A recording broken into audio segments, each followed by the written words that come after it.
everyone. Thank you so much for joining us again this week for our weekly Wednesday webinar series. We're going to give it just a moment before we go ahead and get started. All right, welcome.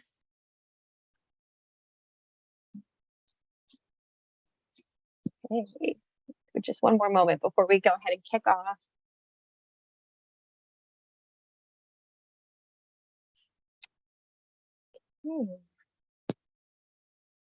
All right, well, good afternoon, everyone. Thank you for joining us once again for our weekly Wednesday webinar series. This webinar is on what's at stake with the coming elections. My name is Alison Murtha, and I'm the Manager of Strategic Communications here at the National Hemophilia Foundation.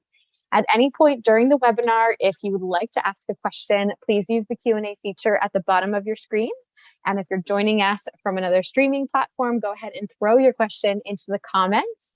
We have NHF staff members monitoring these questions, which we're going to post to our speakers at the end of their presentation. This webinar is being recorded and will be available to the community beginning Friday, October 21st. I am joined today by some of my wonderful colleagues. This is NHF's public policy team. Got Nathan Schaefer, our VP of Public Policy. Josie is here. She's our Government Relations Manager. And then we have a new person to our team, Matt. He is our Government Relations Specialist. Thank you all for joining us today. I'll go ahead and turn it over to you to get started. Awesome. Thank you so much, Alison. And again, good afternoon, everyone. Good morning, wherever you may be. And welcome to today's Wednesday webinar, What's at Stake with the Coming Elections. Like Alison introduced us wonderfully, I'll do it one more time. My name is Matthew Delaney, and I am the Government Relations Specialist here at NHF.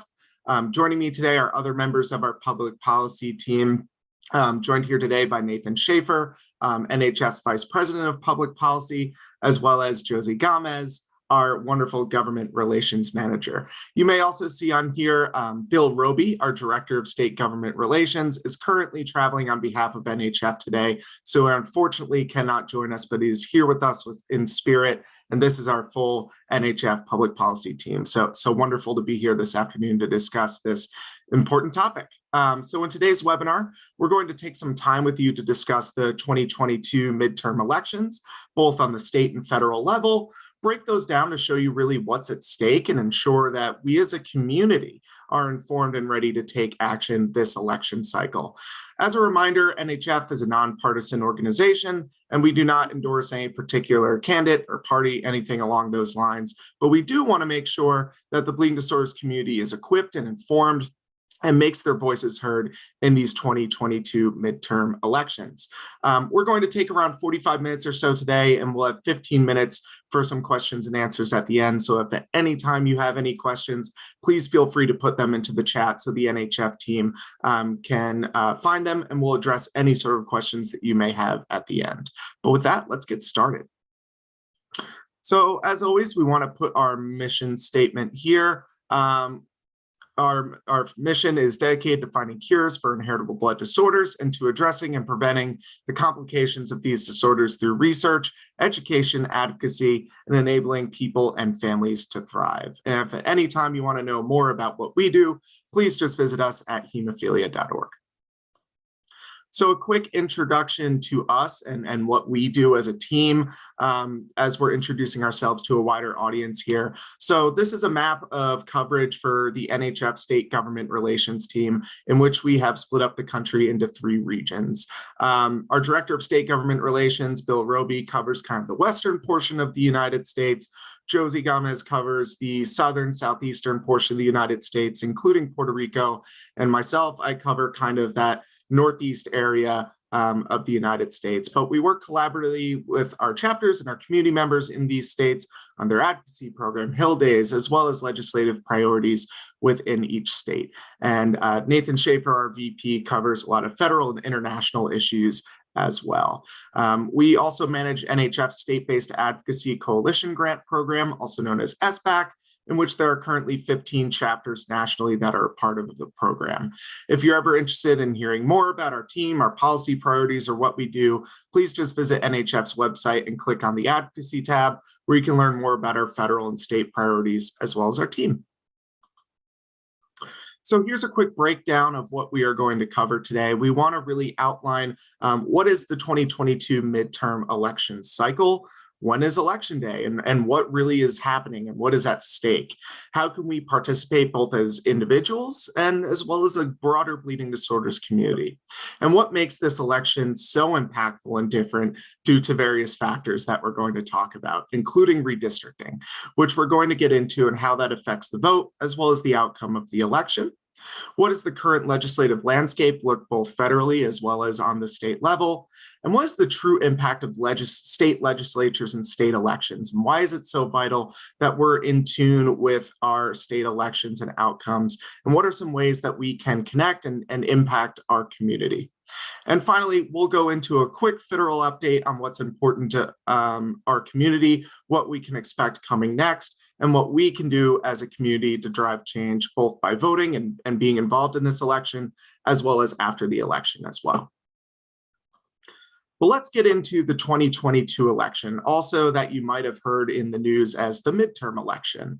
The reason why these elections are called the midterm elections is that is really in the middle of the current presidency, or the 4-year Biden presidency.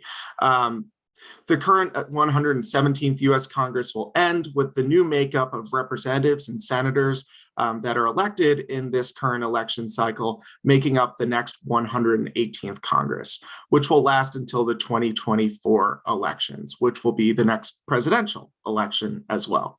So while typically midterm elections tend to reverse power in Congress to the opposite party that's currently in power or the opposite party of the sitting president, this is not always the case. And polls are showing that this is a very tight race across the board, across the United States. But that's typically what we see as a trend.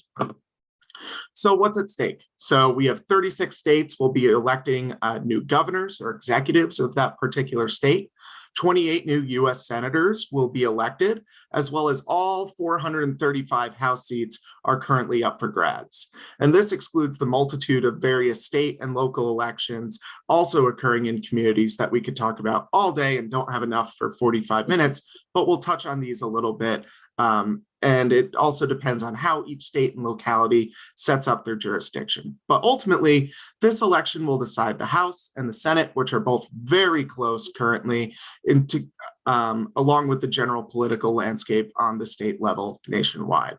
So everyone on this webinar now, please again, mark your calendars for Tuesday, November 7th, as this is election day. Some states, which we'll talk about a little bit later, have early voting, but please just make a plan to vote either in person, absentee, or mail-in, depending on your particular state's rules, which will provide a host of good resources that will help you navigate that later on in this presentation today. So let's start with the House of Representatives, or what they call the lower chamber of the U.S. Congress, in which all 435 seats are currently up for grabs in this midterm election. So the House and the Senate are both co-equal houses that make up the overall U.S. Congress, with some different powers. But really, what's important here?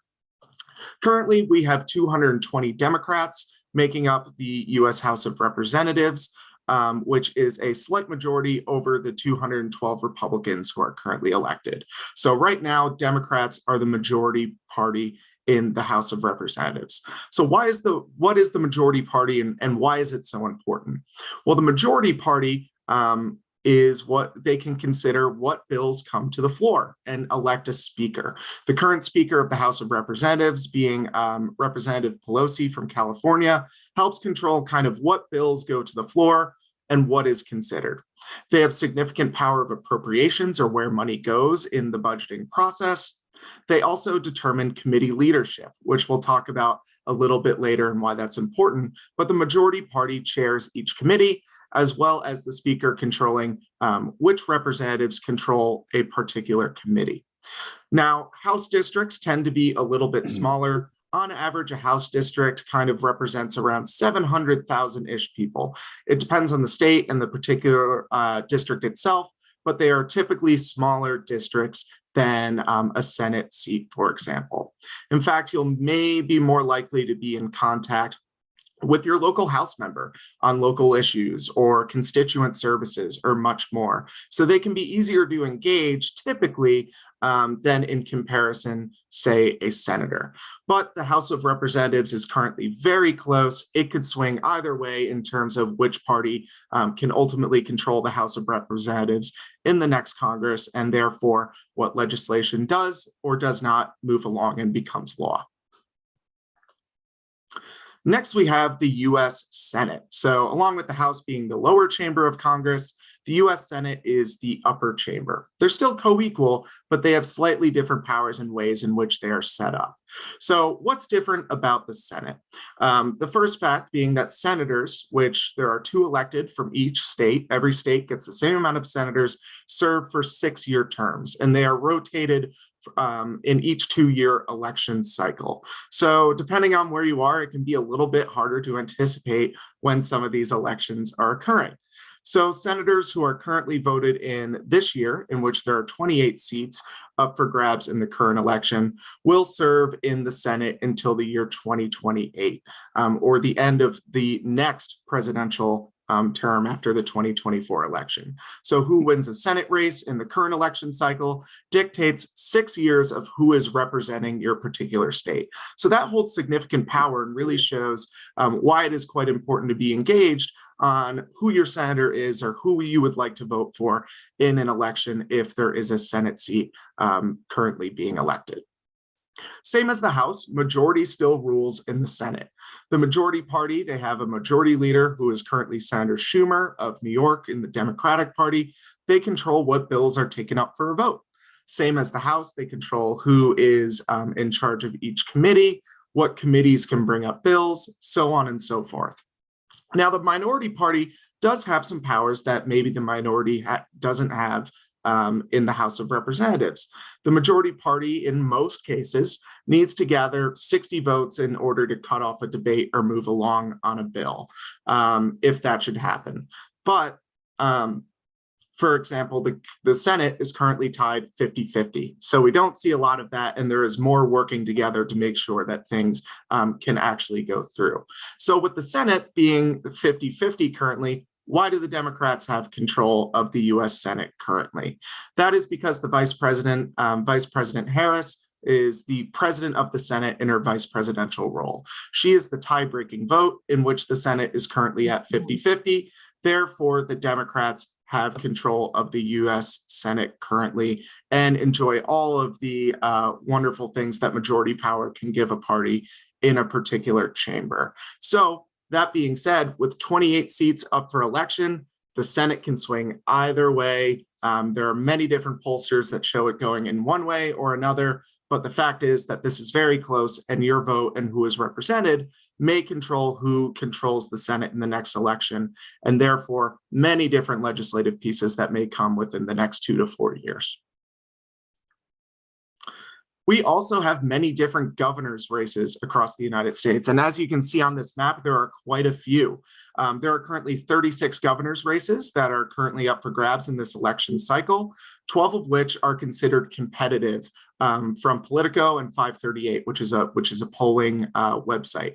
Those close elections are Alaska, Arizona, Georgia, Kansas, Maine, Massachusetts, Michigan, Minnesota, Nevada, Oregon, Pennsylvania, as well as Wisconsin. And in fact, I saw this morning that even the New York governor's race is getting more tight and competitive. So as these races tend to heat up, these races, particularly for governor's elections, are getting tighter and tighter. But these elections happen on the same day and in the same cycle as election day.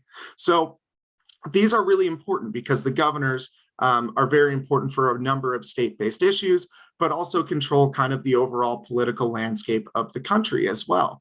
They are the executive of their particular state and can set policy for the legislature in their states and have veto and signing power of bills. So these are really important, and it's very important to look up maybe if you have a governor's race, who are the candidates and what are the issues that matter to you. Gubernatorial elections really do matter because the governors control many aspects of state government and the legislative process that is affecting your state. as well as our community. Federal issues certainly do matter, but state issues may impact you more directly than perhaps a larger federal item, right?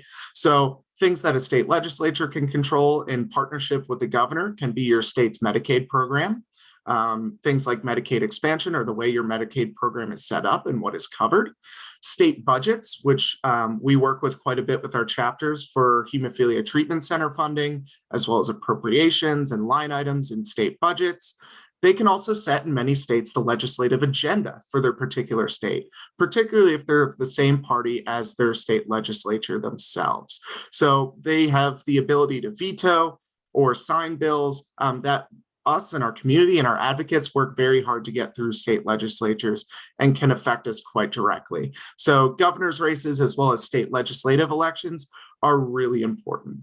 You're often much closer to your local state representative than your congressperson, and state legislatures live in your community and have a smaller district than a congressperson themselves. So they may be more approachable, and you may be able to get a meeting with staff quite easier than a congressperson, as their districts are far smaller and they're in your community.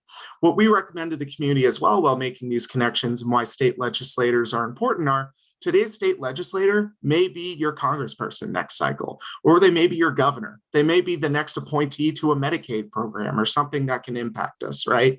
So make that connection early and be sure that they recognize us as the experts on bleeding disorders, as you never know where that relationship will take you. Okay, I think I'm taking over from here, but I did just want to give an example of what Matt was just referring to. The chapter in Rochester, New York, the Mary Gooley Center, long had a relationship with Assemblyman Joe Morelli. Joe Morelli was the majority leader in the New York State Assembly for a very long time. When the former Congresswoman Louise Slaughter passed away, there was an opportunity for a vacant seat in Congress to be occupied by somebody who had a relationship to local folks and thankfully to people within the bleeding disorders community. So there was an established relationship with a state official that now has translated to access at the congressional level. Politicians tend to want to go up the chain of command, if you will. They tend to run for higher office. Oftentimes when a US senator retires, there's a lot of jockeying of which member of Congress is going to run for that seat. So just want to reiterate that local politicians someday can also represent you in DC. All the more reason that you establish and maintain those relationships as soon as you possibly can. Here's the kicker this year. We just had the census. Every 10 years we have a census. And everybody needs to participate in the census process. And by the way, no one can be deported for participating in a census. Everybody needs to be counted. Here's why it's so critical. There are only 435 seats in the House of Representatives. The way Congress began centuries ago is as the population increased, they just added more and more representatives to represent the people that lived throughout the country. And then at some point, and I'm not a history buff, so I can't tell you what year, but at some point they decided 435 is going to be the max. However, the mechanism that is in place is the census. Every 10 years, the federal government figures out how many people are living in which state. As a result of the census process, sometimes states either gain a congressional seat or they lose a congressional seat based on the increase or the decline of population in any given state. The states pictured here in red are losing a congressional seat. The state pictured in green are gaining a congressional seat. You'll note that in Texas, they're getting 2. Everywhere else, it's just a change of 1. Now, keep in mind, that doesn't necessarily mean that just because they lost a seat, they're gaining a specific member of a given party. They still have to be elected from within the congressional district that they will represent. But the way those districts are drawn are by state legislatures. So it's an inherently very political process. Congressional districts can be designed to favor electing a specific party member. Again, we don't endorse candidates. We don't tell you who to vote for. We just tell you about the opportunity to influence elections and make sure that your voice is heard. You'll see that since 1940, we've seen a shift of 84 states to the south and to the west in the country. That has been the trend. Keep in mind the census is only every 10 years, so this doesn't happen frequently, but they are trends that we have to monitor very closely. Next slide, please.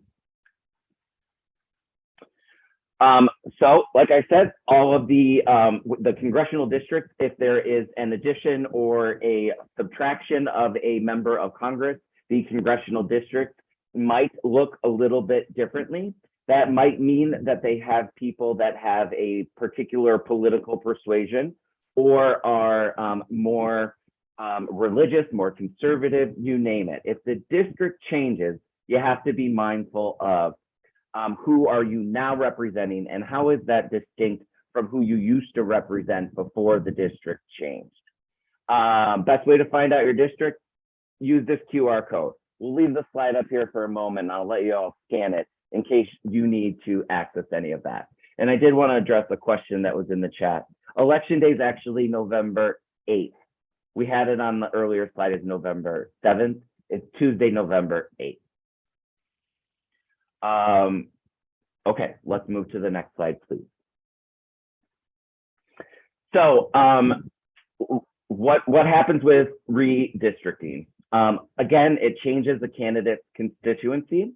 Sometimes people find themselves in a district that is more competitive or might be easier to win their reelection. One thing I always encourage people to think about, to look at, and if you go to congress.gov, it's widely available. You want to examine the percentage of the electorate with which a member of Congress was elected. Here's why. If you go to look at Jerry Nadler, let's say, who represents Western Manhattan, he gets elected with like 85% of the vote on an annual basis. So you know he's in a heavily Democratic district, and it's unlikely he's going to be contested with a re-election.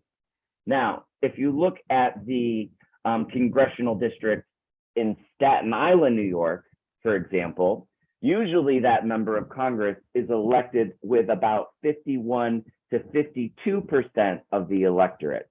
That is a very strong indication that the district could easily flip from one party to another in terms of who represents them in Congress. And frankly, that seat in Staten Island does flip almost every 2 years. So you want to pay careful attention to how much confidence voters in the district have in their member of Congress and what is the overall political composition and persuasion. That gives you an indication of a member of Congress's vulnerability, if you will, and whether or not they're willing to take difficult votes.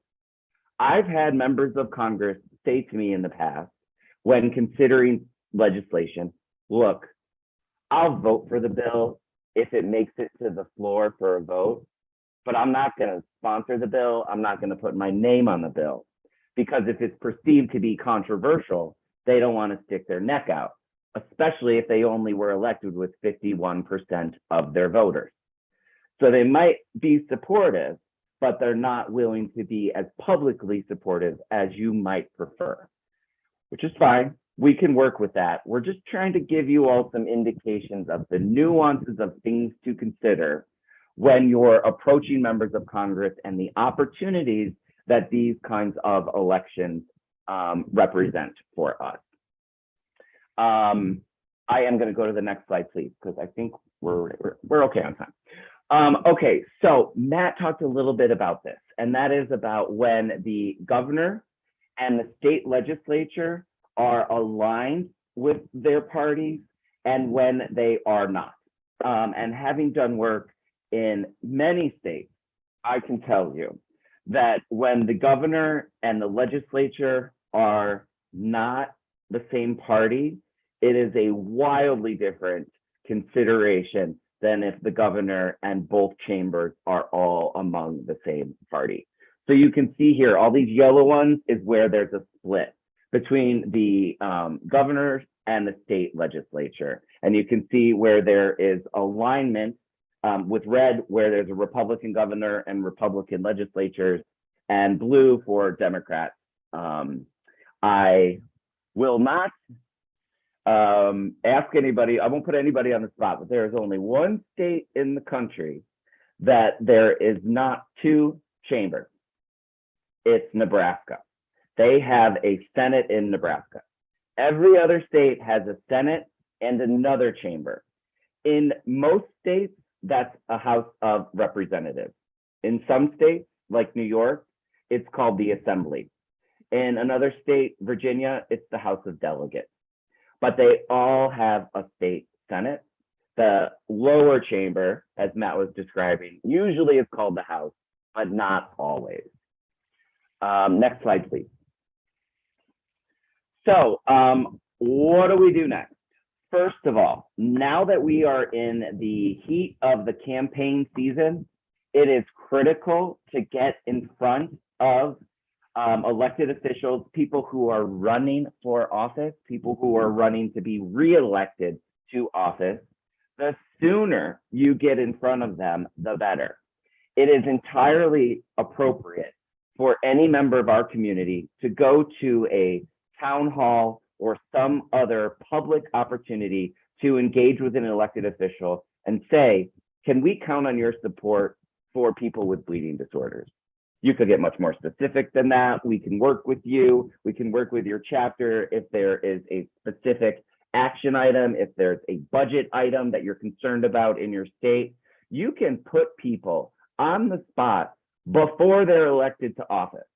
And the sooner you do that and get them to go on record, the easier it is for you to hold them accountable. One of the things that I have seen throughout my career is you can send out a questionnaire to every candidate that's running for a specific district to represent people in Congress. And you can say, do you support these provisions of the Affordable Care Act? Would you vote to support Medicare for all? You name it. You can ask them anything that you want, and you can publish those results if they respond to a written survey, and you can compare and contrast the way people have voted historically and the positions that they're committing to if you're putting them, if you're asking them to go on record. And again, you compare and contrast people's records, and you let voters make their own decision about who they're going to support. We never say who to vote for, but we can put them on the spot and say, what would you do to benefit our community? These are just a couple examples. The one on the left is from Virginia, and on the right in Colorado, where our community members have engaged with current members of Congress or the governor in the state of Colorado. So we know how to do this, and we can learn from one another. So Matt talked about this a little bit, but I just want to stress, whoever is in control of a chamber, and let's just talk about federally for a minute. So the House of Representatives and the Senate, whoever has the majority gets to chair all of the committees. And I cannot stress enough how powerful it is to be able to chair committees, especially key committees. Two that are referenced here within the House of Representatives are the Energy and Commerce and the Ways and Means Committee. The Energy and Commerce, it's commonly called ENC, and it has jurisdiction over most discretionary healthcare programs. So it's a little confusing that it's called Energy and Commerce, but it pertains to healthcare, but that is probably the most important committee on the House side for our community. You'll see listed the current chair and the ranking member. And I just want to explain what that means. Ranking member means the highest they have the most seniority in the minority party on that committee. So typically, if they're working well together, a chair and the ranking member will have a well-established relationship. And in the event that the party majority changes, hopefully that relationship is beneficial to your work going forward after there's been a change. By the way, sometimes the ranking member is just referred to as the ranker. The ranker, that means, again, the person that has the most seniority within any given committee that represents the minority party. I will also say every time there's a change in Congress, even if the party doesn't shift, there are changes that happen to committee assignments and who chairs what committee. Usually you can only chair one committee, and some of them are much more coveted than others. So there's always a bit of jockeying, if you will, about who's going to serve on what committee and what their seniority level will be. It isn't always just defined by the number of years of service. And in the House, the Speaker decides who's the chair of all committees and can change that and anytime Congress reconvenes. And just so we're all on the same page, we talked about the 117th Congress. That means 2 years. Every congressional cycle is 2 years, and the next one will begin in January of this year. They're always on an odd year when they begin. Let's talk a little bit on the next slide about the Senate and some of the things to consider there. Same as it's, so here's what's a little tricky. So Matt explained that the vice president is technically the president of the Senate. However, the vice president gets involved in Senate deliberations if and only if there is a tie of 50-50 and he or she needs to be the tiebreaker. The majority leader in the Senate, in many ways, not all the same ways, but in many ways, functions much more like the Speaker of the House. They get to control committee assignments. They get to control flow of legislation. I mean, the one thing about the Senate, which I'm not going to get into because we'll run out of time, is the filibuster can ruin anything when it comes to Senate procedures. But whoever is the majority leader does have considerable influence of what the Senate takes up. The most relevant committee in the Senate for what we do when it comes to healthcare advocacy is the Senate Committee on Health, Education, Labor, and Pensions, commonly called the HELP Committee. Right now, Patty Murray from Washington has been the chair, ranking member Senator Burr from North Carolina. They work really well together, I have to say, and thankfully we've got chapters with very great relationships with both of those senators. So even if the Senate slips, I think we will be in good shape in terms of our relationship with Senator Burr and folks that serve on the Senate Help Committee. But also Ways and Means is another really important committee within the Senate. And thankfully, we've got good relationships with the chair and the ranking member there as well. Okay, I think this is my last slide. These are a few elections to watch that are really, really critical. And I'm just going to focus on the Senate one right now. So Nevada, Wisconsin, Georgia, Pennsylvania will be very close, very, very close races, and will probably have an impact on who actually is within the majority in the Senate. Right now, it does look like Democrats are favored to maintain their majority in the Senate, and that Republicans are favored to have the majority in the House of Representatives, which is not at all unexpected. That is the trend that you see, particularly when a president sweeps DC, where they get the presidency and control of both chambers in Congress. That rarely is the case for more than a few years at the most. So those are a few to watch. and a bit of what we can predict. All right, I'm going to stop now, turn it over to Josie. We are going to have time for Q&A, but I just, while I have the mic, want to say thank you for everybody who joined in today. We appreciate you. Hi, everyone. Well, thank you so much for that, Nathan. As far as federal updates, it's wanted to give some insight on that. The impact of the 2022 election and redistricting has affected how the boundaries are in each state. Due to the recent data collected from the 2020 census, there has been shifts throughout the United States. So the makeup of the districts have changed. So it is important that you find out exactly which area you are now located in, because it is now affecting who represents those specific areas.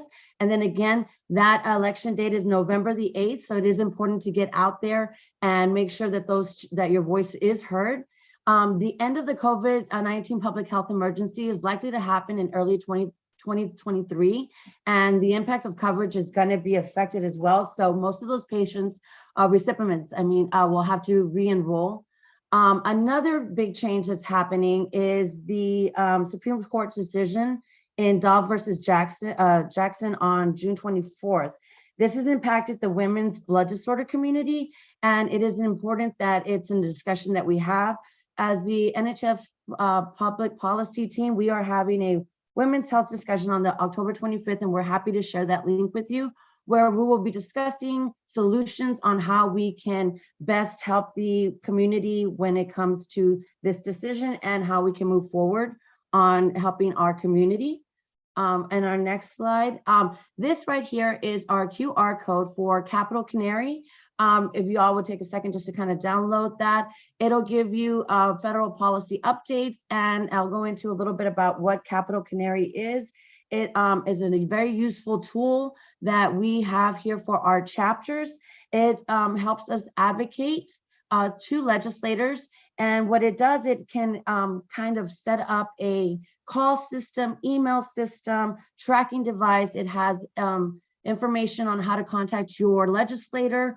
And this is a great tool that chapters use, and we encourage them to use to get a hold of your legislative members, whether it be state or federal. So we also have webinars where we go through how to use Capital Canary. So we encourage also anyone who's listening to log on to those webinars so that we can take you a step-by-step process on how Capital Canary can help better advocate for your states on there. And then, so what now? So, as we know, life does get very busy, but it's now becoming, apparent that these elections are right around the corner. And it is very, very important that we get out there and have our voices heard for this community. The makeup of the elections that are coming up are going to determine how our community is best helped. So it's important that you research the candidates in your area and make sure that your issues that are important to us in this blood disorder community are at the forefront. Engaging with the candidates is very important. Do that face-to-face time with the newly elected officials is also extremely important. Having the Hill Days that state chapters have is one of the things that I love best, because you get right in front of the members or their staff, and you can advocate for whichever legislation is being passed within that state, and we can get our message across of letting them know that we are here, we are a community, we are, our voices are going to be heard, and then of course letting them know what they can do to better help us within the blood disorder community. And then we have local chapters here on State Hill Days is, like I said, one of the things I encourage the most on what we need to do within the chapters. So what happens now after the elections are completed? As the next slide. This is the great part about the Hill Days. These are tips on telling your story. Advocating is the best way to get your message across to legislators. And one of the things that I encourage folks to do is to get involved with the chapters, go up there in Hill Days, and when you have these meetings with members, tell them your story. No one else can relay that message other than you. The message that you want to give across is how this affects you on a day-to-day basis. and what help you need in order to pass legislation to help better the community. The meeting with members is, sometimes difficult during legislative sessions. Meeting with the staff is sometimes what happens, and this is a great opportunity to get to know the staff, because behind every great member is a great staff. So if you get your message across to the staff, that inherently goes to the members and helps you have that, create that that relationship that that can keep going within after elected sessions keep going. A good thing to do is to give yourself about 10 to 15 minutes with each staffer or representative, because their time is limited. So it's great to kind of have a prep on what you want to say to them. And then, of course, let them know which legislation you're trying to help pass, or what you can use, how they can be helpful in helping you pass that legislation as well. The connections that you make with these members, as we stated earlier, is imperative to helping push the needle on what it is that we need within the blood disorder community. So keeping that one-on-one basis and that open line of communication is a great tool to help advocate for this community.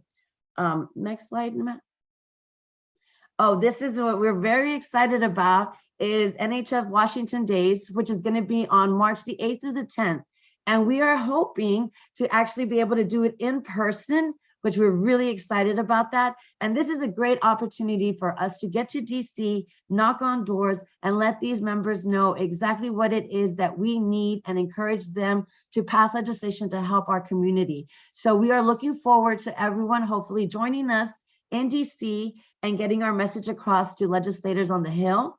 And we will also be giving you more information as far as dates and meeting times with members, but we are very excited about hoping to get that in person, face-to-face with the legislators.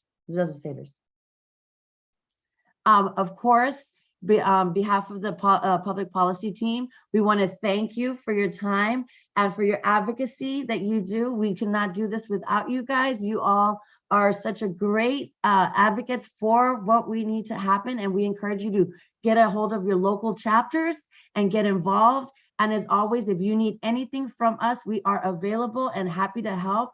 And hopefully we will see you at your state chapter Hill days and walks and so forth. So very happy to be here, and thank you guys for everything that you all do.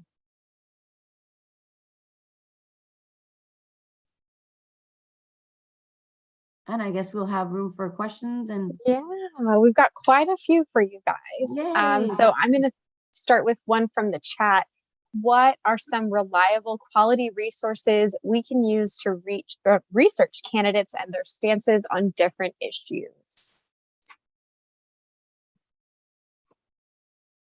So the first I would say is congress.gov. If you're looking for a current member of Congress and what they've done. If it is a new candidate that has not yet served in Congress, you're going to have to look more locally. I wish I had a phenomenal website to provide you that could give reliable and comprehensive information for all candidates running for office. But because so many people try and run for office, I don't have one that immediately comes to mind. So congress.gov for folks that have currently served. And then if it's more local, I would ask your chapter and we can help, and we can sort of dig a little deeper and see what we can find locally. I don't know if you have anything you'd add, Matt or Josie. No, I encourage that very much. The chapters are very involved, and they offer a lot of research that they've done on their own. So I would encourage you to, as well, to reach out to your chapter leaders for that type of information for your local states. For your local districts. Yeah, and I know for more local elections, maybe even state-based or local elections. Often, I know in the state legislature here in New York, oftentimes we would, as I believe Nathan talked about earlier, various groups during the election cycle would send various scorecards, questionnaires. One that pops out to mind is League of Women Voters. would always pop out to us. So whatever group you may be interested in locally, often will maybe have some resources on a local race or a candidate, and it's up for you to decide maybe or look into what local organizations that you may trust or support, or look at those issues that are important to you. But ultimately, when it comes to the bleeding disorders community, chapters and your advocacy program would be the best bet. Fantastic, thank you. Okay, next question for you. Should I go directly to my representative or senator to make a request, or do I go to my chapter and work through them? What is the best way to get through to my legislator? It depends. Go ahead, Josie. Oh, as some of you all may know, my background is as working for the Texas legislature. So I was a staffer. So if you can get directly in front of those members, that is amazing. And then of course, the backing of the chapters, that is even greater good. You can, if you can reach them directly, I encourage that 100%. The more that they get to see you, the more they get to know about our message, the more ability that we have to pass legislation to help this community. So I encourage both, but if you have the access to reach the member, very much so. I think that is a great idea. And I would say, look, there are some community members, maybe some community members on the line today that live in a state where we don't have a chapter, in which case, yeah, you'll have to contact them directly. In the event that you live in a state and you do have a connection to a chapter, I would encourage you to make sure you've got a relationship with a congressional office or a Senate office, but that your chapter knows about what you're communicating with them. Ideally, you might have met with the member of Congress or the senator when you were at Washington Days. But as a constituent and as a concerned community member, you want to continue to follow up with that congressional office. I would just make sure your chapter is aware that you're doing that, so it's not going to contradict anything that they've got as a priority with the congressional office. Right. But I mean, these are people that represent you and your family, so don't be shy about calling. Awesome, thank you. So the next question is, I live in a state with no NHF chapter. I don't want to go in and say or ask the wrong thing. How do I get this information for my state? We can't go back to show the map right now, but whoever's asking that question, I would encourage you to be in touch with Matt or Josie or Bill, whoever is our state government relations point person for your state, and we can help you. Absolutely. Awesome, thank you. Okay, so the next one, I'm fascinated by politics. What is the best way for me to get involved locally? I want to make a difference. I don't mind taking on this one. Yeah. Ultimately, it's all about the local level, right? So depending on where your community may be, again, depending on if you have a chapter or not, but even outside kind of the landscape in which we're talking about right now, depending on where you live, either state or locally, there's often maybe some sort of club or organization, depending on where you want to pursue, but there's always school board election, town city council elections. There's even in many cases, things like a library board, right? Or an organization or part of the community in which you care about often will have some sort of election or committee. If there is an election going on, a committee in which you can get involved with. So ultimately, you know, politics can be fascinating, or running or making a difference can certainly be fascinating, but also after the election, get involved in an organization that you care about, or a part of the community, or about an issue that you care about, and make sure you work with those stakeholders that are a part of that. And ultimately, you never may know during the next election cycle, for whatever position you may be in, that you may want to throw your hat in the ring and talk about those ideas and ultimately follow through with those elections. But I think ultimately, I can't stress enough how important state and local elections are. They affect you each and every day. They affect you very directly. And that's not to say that federal elections do not affect us. They very much do. But ultimately, you are kind of on the ground floor and making sure that you're making a real direct impact for your community. So find a place that you're passionate about and find maybe a local school board or a local library board or a town council and just get involved as a citizen. And you never know where that may end up in the future in terms of an election or an appointed or elected position as well. You know what?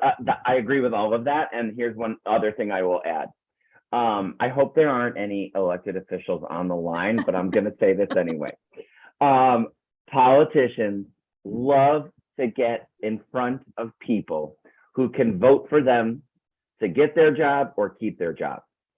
So if your chapter has an event where you're gathering community members, that could be a gala, that could be a golf tournament, that could be a chapter walk, and you invited an elected official to come and they have an opportunity to interact with their constituents. By the way, we always use this word constituent, and we mean voter when we say constituent, okay? Let's just be real. They want to get in front of people that can vote for them. So if you give them an opportunity to meet more community members, to maybe give a few remarks about what they've learned about the bleeding disorders community, that can be very empowering for the community members that you represent, and also mutually beneficial for politicians. So invite them to anything. Invite them to anything that you've got going on. They like to be in front of people for reasons that I know you understand. And more than anything else, don't be shy. Again, these are people elected to represent you. Fantastic. Thank you. So another question for you. I'm having difficulties affording my medications. Is this something I should be talking to my state policymakers or members of Congress about? That depends on how you get your medication and what kind of insurance that you have. You're probably more likely to be effective with a state or local elected official than a member of Congress, especially if your coverage is through a state Medicaid program. But I would say generally more local is probably better when it comes to that. But that's another area where you could be in touch with any of us based on, because I don't know where you live or what kind of coverage you have. But between us and our colleagues in the payer relations department, we could probably be able to help you navigate that. But generally, I would say state or local is probably better for a consideration like that. Great, thank you. So how can I register to join Washington Days if it's in person next year? Great question.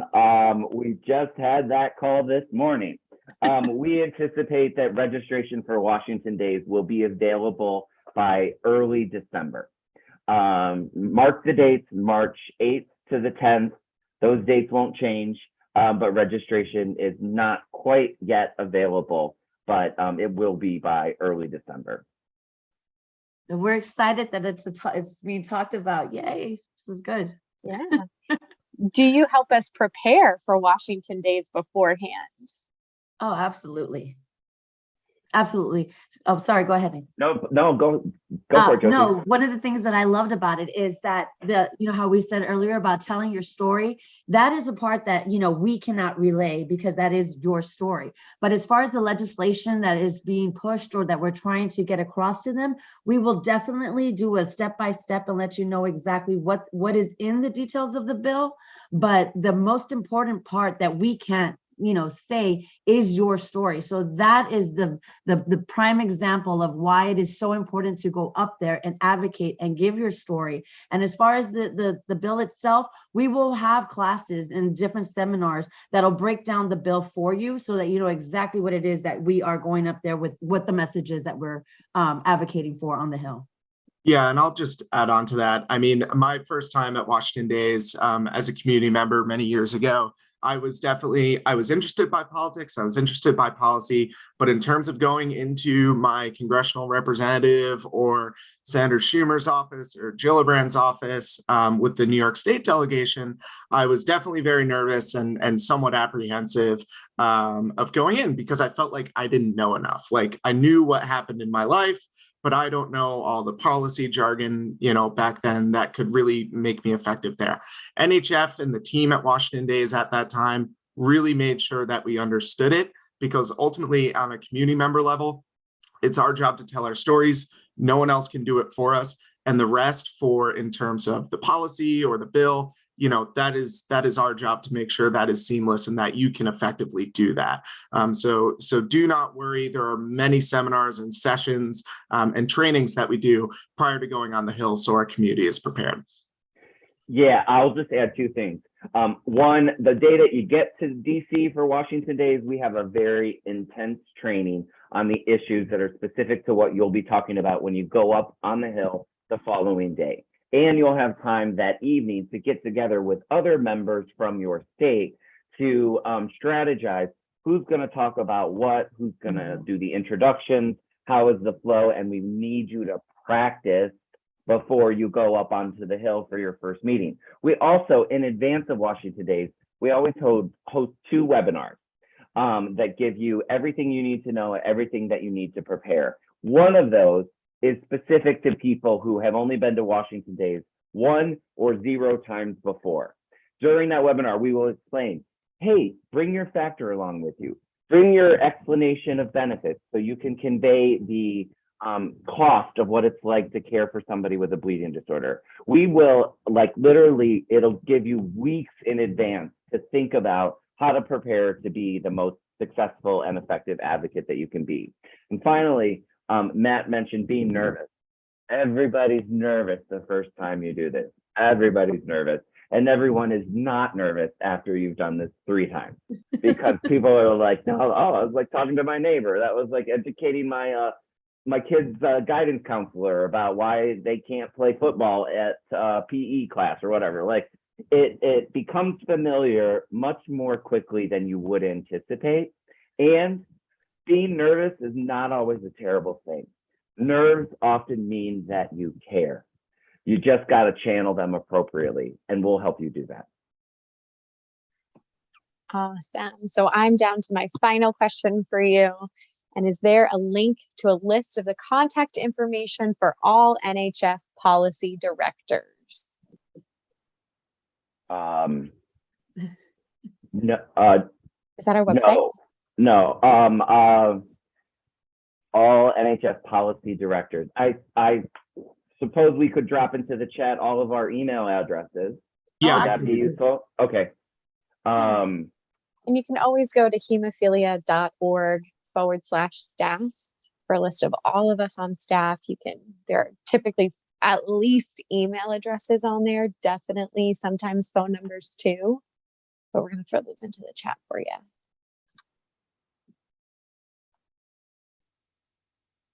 And we welcome everyone to, if you have any questions, if we don't know the answers, we will find it for you. And whether it's within the public policy team or research department, education. So any question at all, feel free to reach out and we're always happy to help. So yeah, we hope to hear from you. Fantastic.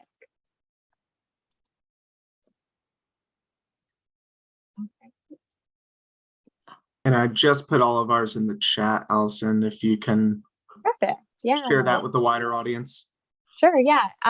So it's always our first initial full last name. So for Matt, M. Delaney at hemophilia.org, Nathan N. Schaefer at hemophilia.org for Bill, Bill Roby, R-O-B-I-E at hemophilia.org, and then Josie, Jake, Gomez?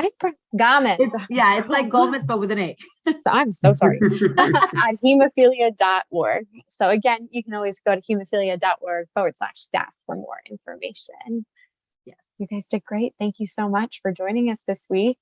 I appreciate all of you. Thank you so much. Yeah, Thank I'd you, also guys. Yeah, I'd like to thank each one of our viewers for joining us again for this week's weekly Wednesday webinar series. Please note that this recorded webinar will be available on Friday, October 21st at hemophilia.org under the events tab with all of our archived webinars. Also available in the events tab is our upcoming schedule for a weekly Wednesday webinar series. I know we mentioned it once before, but just a quick reminder that NHF is a nonpartisan nonprofit. We still encourage you to go out and vote. You can visit our Facebook and our Instagram today, and we have a link available for you for where you can find your local place to go to register to vote. Okay, well, thank you for joining us this afternoon. I hope everyone has a wonderful week. We'll see you next time. Thank you, everyone. Take care. Bye-bye. Bye-bye.